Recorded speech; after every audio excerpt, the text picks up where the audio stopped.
Hello everyone, it's Sean from Sean's Model Builds, and I'm here to finish up the decal application on the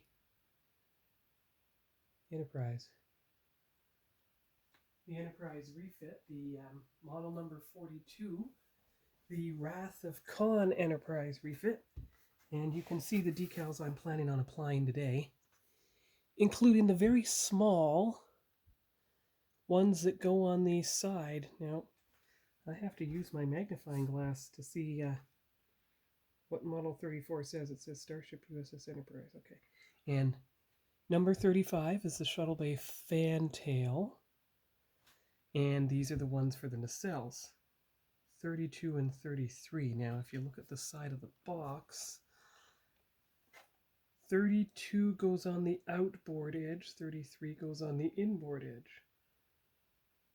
Or it looks like 32 is for the port nacelle, 32 is for the starboard nacelle, 33. Okay, so we'll start with 32 because that's the most, it's the one that's facing us. And then we'll see how that goes. Got the water warmed up, so I don't have to worry. And I have my new triple drawer tower I have the tweezers in here, and the Q-tips here, and the toothpicks here to nudge it into place. And of course, the micro saw to make sure that application is successful. So the first decal is applied to the ship. There you go. Now that's got a good clear view. And if I set the tripod down, there's your picture. Ooh. Picture. So I'll move on to the inboard side. Now what I plan to do to align the decal is to look on top of the ship, check where the printing is from that one, and then guide it that way. I think that's got it. I think it is even on both sides. Nudged right up against that. Yeah, that's good. It's a bit different than it was on the 24th century refit, of course. However, it doesn't seem to have anything, it's aligned nicely with the outboard side, and that's the only side that shows up on the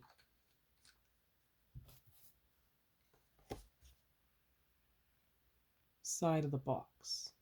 So now it's time for decal number 33, which goes on the starboard nacelle halves. You can see decal 33.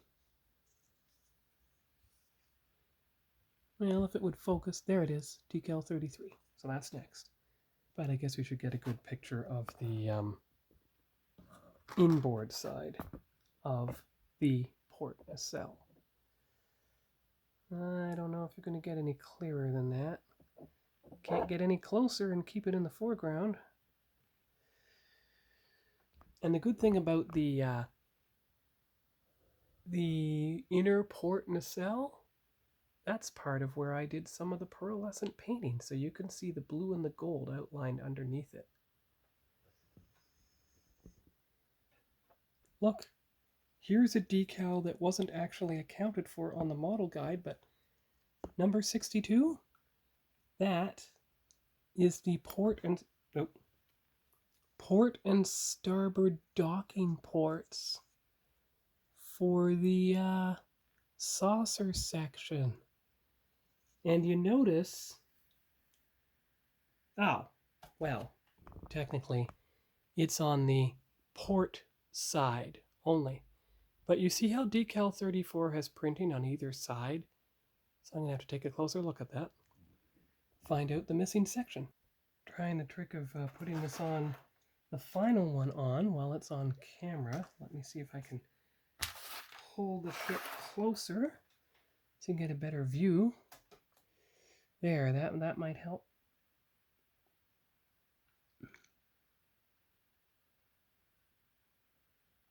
All right, let's see here. Now, is it... Oh, no, you have to move it forward. Okay.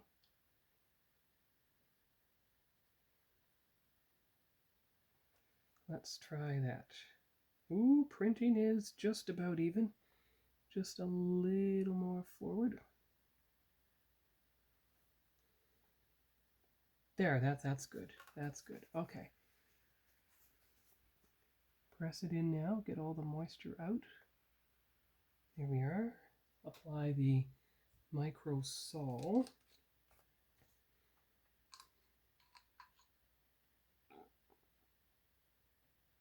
There. Okay. And of course, then use the toothpick to nudge the decal back into place because it's slipped off its axis a little bit. There. There. Yeah, you can't really see it, can you? Well, let's see if this picture helps a bit. You can see it from there in the wide angle, turning off the... Ooh, there, that's a bit better. Okay, now, you have the decal docking port at least. Now, you have 2 copies of number 62, but you only need 1 of them. You do have the shuttle fantail, which is decal 35. You can at least put it in place. So, because there's supposed to be a United Federation of Planets decal that goes along with the Starship Enterprise so that it's on either side of the docking port, kind of like how Voyager had NCC 74656, and then it had USS Voyager on the other side of the docking port, which you can see here. See? Voyager's on that side, registry number on that side. So the docking port of the Enterprise is kind of the same idea. Here you go, see? Decal number 7 from an older set. It has exactly as it should be, but I only seem to have 1 of them. So I need a second one, of course. And I have to find it. And it isn't in the second set here. I mean, I've got all the Nacelle decals I need, as you can see. So if I ever lose any, I've got the spares. Let's see if I can find it. At least I have 1 of them, and I'll put it around the port side, docking port. That's the one that needs to be the most decorated of all of them. You've got the 2009 Polar Lights here. Maybe it has what I'm looking for, but it's possible. It's possible. And of course, you've got decal number 60. So if necessary, you'll use those. But I want to make sure that the motion picture has all the Polar Lights stuff it needs. And it does. So I'm scavenging from the Enterprise A Polar Lights decals to get this finished.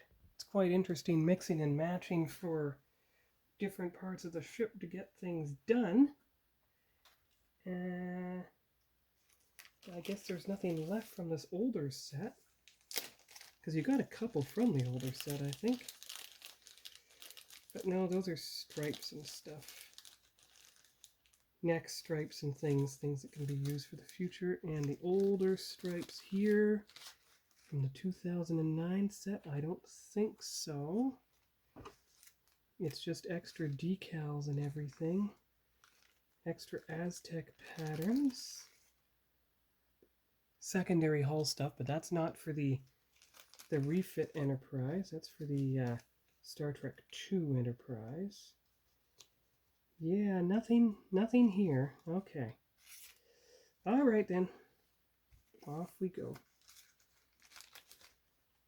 I'll be back. Since I only have about 6 minutes left, I think the best thing to do tonight, is to do the fantail of the shuttle. Well, actually, I'm going to make it as simple as possible, actually. Because Movie Maker's having trouble putting these 2 pieces together, and unless you want to do part A and part B for this week, I think it's time to try to get it all in one video. The reason I'm scavenging from the Enterprise A Polar Lights decals is because I already built a 2500 scale Enterprise A, and I already built a 537 scale Enterprise A. That's quite a neat picture of it. So I don't need to build a 1,000 scale one. Now that's very interesting because if you look at this one that came with the actual kit, you will see how the name of the Enterprise arcs downward. You see that? It arcs downward. But if you look at the one that came on the 24th century one from the Polar Lights kit, you'll see it's much straighter. Interesting. But hey, I'm using the one that came from the kit. I mean, the Wrath of Khan was 15 years old. Its decals weren't as up to snuff as they were when the ship was brand new, so that's the excuse I'm using. All right.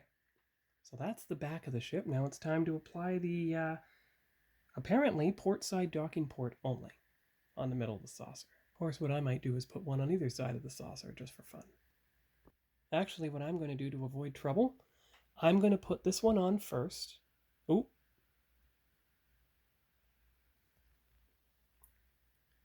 There you go, see? Put this one on first, and then put the docking port right in the center of it. This one arcs downward again. Look at that. It's arcing downward. But if you look at the Polar Lights one, it goes on straight. So I think I am actually going to scavenge. Well, wait a minute. No, I'm going to scavenge the Polar Lights one, just so it looks proper. I don't want any slip-ups. I'm very glad I bought those 2009 kits when I could find them, the ones that come with the Aztec decals included, because they don't make them like that anymore. They don't even include instructions within the box. They're on the inner side of the box. See? Nice and straight.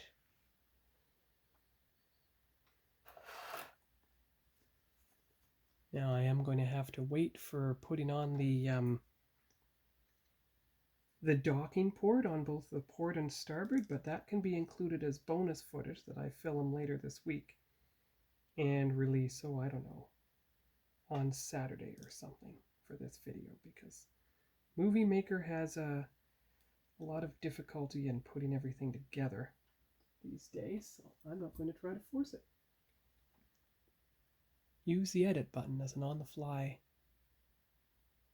so I can film the video mostly in one shot. It is my hope that the registry number on the side of the saucer will fit right in between the two sets of windows and not go beyond them. We'll find out in a moment. Be right back. There. Assuming you can see it, it is right in there in the center between the two lights, and there is space to put the docking port in between. Just have to nudge it across a bit to get out the there you go, and it's right in between the two sensor bands, just as it should be. So now you put the microsol in place like so.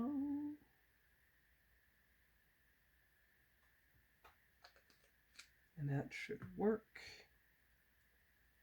Good. It's there, right in between the two sensor bands. In fact, you could nudge the Starship Enterprise down just a little bit. Okay, so then you go over to the other side, and you put on the starboard docking port, again in between the two windows. Not the docking port, the starboard registries, the side saucer registries. Again, I don't know if it's supposed to be up in between the two things, or if it was supposed to be... Oh, yes, it is. It's not exactly centered, it's a bit above, so what I thought was a mistake was not a mistake, it was actually the right thing to do. Well, that's a great relief, because I like it when I don't end up making mistakes, but I'm actually doing the right thing by accident. I mean, I'd like to think I was smart enough for it to be by design, but a lot of the time it is an accident when it turns out right. That's what you do when you learn from model building. And you don't want the, come on now. Come on, get down there. Don't fiddle with the, it's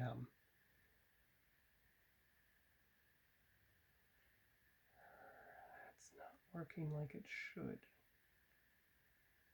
All right. Be right back. Well, I'm sure glad I did the port side first, because the starboard side is a bit messed up. And we're nearing the end of the video.